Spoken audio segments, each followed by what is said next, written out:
अरे आधा काठा लिख दे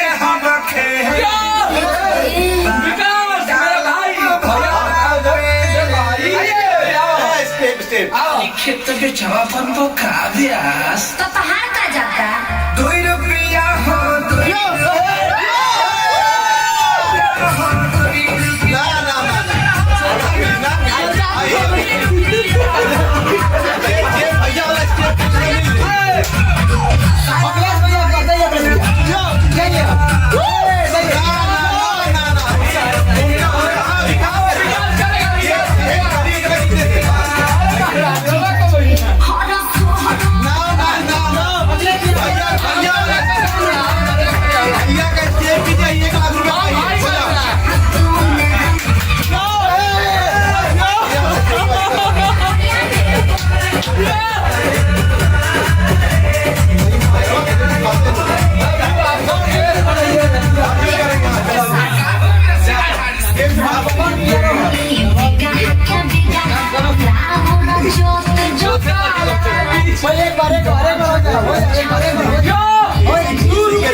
पैसा बच गया आप सब लोग धन्यवाद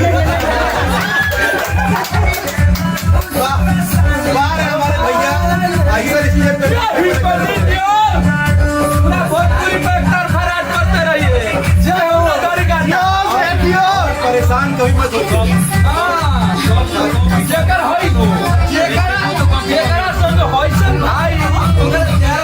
जीवन में कभी परेशान नहीं जिसको प्यार करने वाला इतने सारे भाई इतने नौजवान इतने युवा हूँ मिला लो